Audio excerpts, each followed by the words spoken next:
Welcome back to another episode of MIA Unplugged. I'm Anthony here in Miami, and coming live from Firenze, Italy, is my lovely co-host Luz. Buongiorno, guys. So here we are in beautiful Firenze. Spring is here, so the weather has changed, and I'm so grateful and happy to be back on this amazing show. So today we're gonna be talking about what is the process to sell a house in Miami in 2024. And this episode sponsored by MIA Unplugged. Of course, Of let's get course. into the four steps we have covered for today.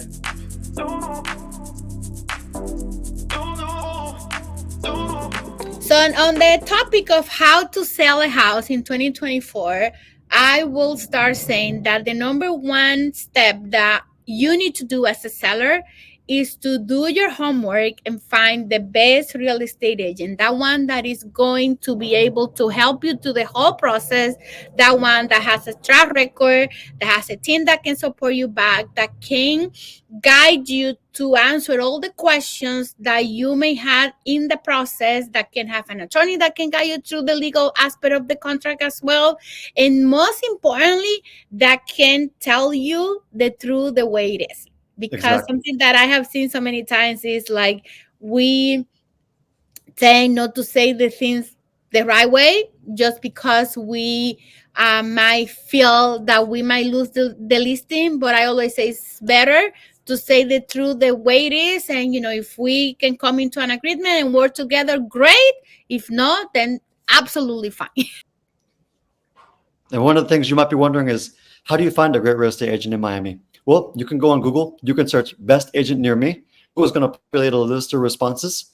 And you can base it based off the reviews. You can look at the reviews. You can see if they have 5 stars, 4 stars. If you go on Zillow, you can also do the same thing. But Zillow, again, you're going to have somebody most likely paying to be on that platform. So you don't necessarily want to use Zillow, but you can definitely use Google, and you can use other sources such as Google to find a referral for greater And real estate something agent. very important that I will add to that, Anthony, is like when you are searching online for the best real estate agent in your area, look everywhere. Because, for instance, and you will see this topic like as we develop the topic itself. But one of the things that most important nowadays is the marketing. So, if an agent is not able to brand themselves in a way that is powerful, that agent might not be the right agent for you, because one of the things that are most importantly when we are selling a house is having a compelling market. We're going to talk a little bit deep into the conversation. So absolutely, number one will be finding a great real estate agent. Number two is a pricing strategy. Like when we are going into a listing appointment, I always tell my sellers we have three ways to price a house. Number one is we can overprice it, which is something that I will never recommend. Number two is putting right at market value. And number three is under market value. What would you say, Anthony? I would go with number three because, in the sense, nobody likes to go with option three because they want to get the most, highest, best price in the shortest amount of time. We understand. But when you price something that's under market value, one, you're going to have an extremely compelling price. And two, it works like an auction. There's always going to be people driving traffic and bids, and they're going to offer higher than the next person. And that in turn works to your advantage. You're going to get over asking price, over the price most likely that you wanted. So I would go with option three all day. Absolutely. Absolutely. The best strategy, and I understand that sellers don't like that strategy, but the best strategy is to be able to price it below market value, because it's gonna bring that competitive, that oh my God, this is such a great deal, I need to have it. Number Exactly. three is a compelling marketing. As I was saying before, if an agent cannot market themselves online in a compelling way, how is it that that agent is going to be able to market your house if they cannot do it by themselves? Like, it doesn't make any sense. So it's very important. Like nowadays, something that you were saying, Anthony, before, is like the iPhone pictures. Oh, Like, hello. please no. Hello. Hello, no. Oh my, like, so when you're looking for an agent to work with, obviously, when it comes to the compelling marketing, see what their marketing looks like. What can they do for you? You want to have an agent who has great marketing. They do 3D videos. They don't use an iPhone or an Android if you're an Android user, right? Please don't use an iPhone because, as an example, we see some nice properties and we see some terrible properties, but the properties who show the nicest online, because curb appeal is number one and marketing is what's going to help drive traffic to your listing, is nice photos, right? So have a professional photographer, please, and don't let your agent skimp out and use an iPhone.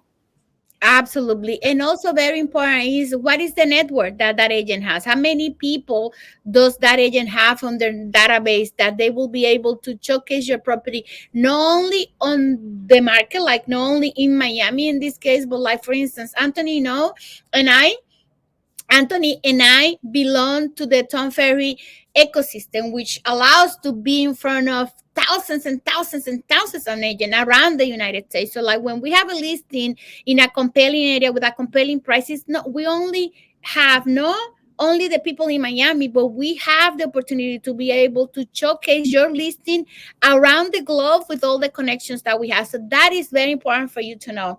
And number four, oh my God, you have to say this one, Anthony. Look, number four is titled access, right?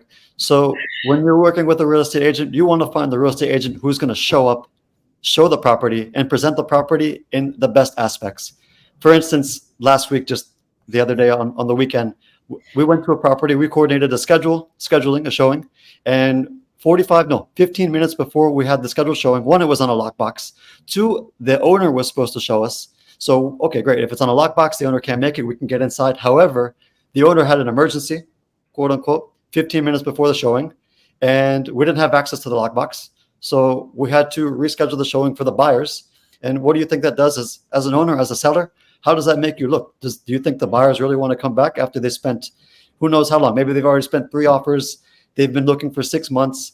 Do you think they want to come back and look at the property? So no, like don't have a lockbox if you can choose not to. Have somebody who's actually going to be there physically because the agent didn't show up. We were just relying on the owner for us to see the house.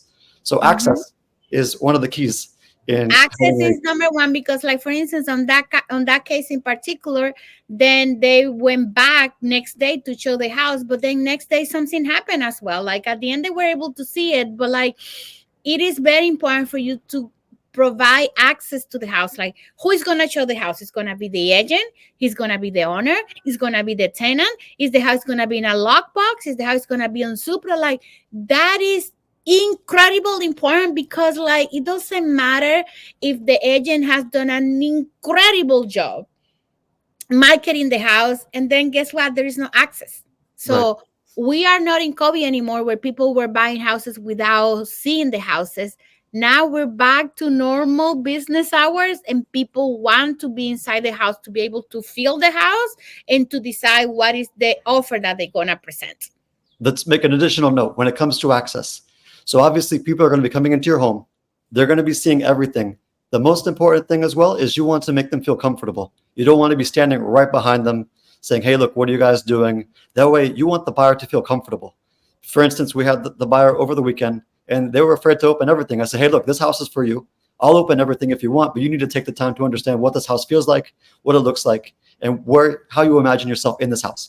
So Absolutely. I asked, it was actually the son of the owner who finally Mhm. let us in after 15 minutes of pouring down rain, knocking on the door, making phone calls. We got in. And then I said, hey, can you just give us some space so we can tour the property? We don't mind if you follow us because obviously maybe you don't know us. You might be uncomfortable, but we're not going to steal anything. I'm a professional and we're just looking to buy the house, right? We'll be in 15 minutes, 20 minutes, and we're out of there. So please just give us some space. That is, and I'm so happy that you said that, Anthony, because I have gotten so many times that the seller wants to be present at the open house. That is a no. You have to create a space for the buyer to see themselves inside the house. And that brings us to number 5, which is declutter the house and dispersonalize the house. Like if the house it has so much of you, the buyer won't be able to see them inside the house. So it is very important that you remove all the photograph, that you remove everything that is you, like that says a lot about you. Because what is the goal here? This is the question that you need to ask yourself. What is the goal? The goal is to sell the house. So in order for you to sell the house, what is it that we want to achieve? We want to allow the buyers that are coming to see the house to see themselves in the house. The faster, the sooner, the better. We can get that one on the contract. We can get you another one where you're moving for, and everybody's happy. Exactly. Because another thing you want to imagine as a seller is the longer your property sits on the market, the least likely it is that you're going to get the highest and best price. So again, Absolutely. if you can remove any photos, family photos, keepsakes, and just kind of make it as bland, I don't want to say as bland, but you can leave the furniture and everything, or you can ask the agent to have it furnished if it's unfurnished. You can also have the agent ask them or ensure that they provide you 3D renderings, mock-ups. That way, again, you present it in the best light, and it allows the Mhm. buyer to get a sense of what it feels like for them to be there.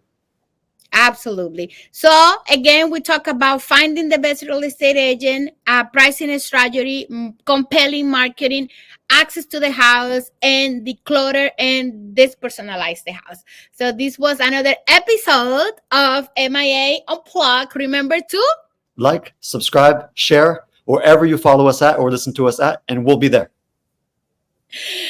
thank you. And this episode was sponsored by MIA Unplugged. Dale. Or we say andiamo. Come Italia. Andiamo.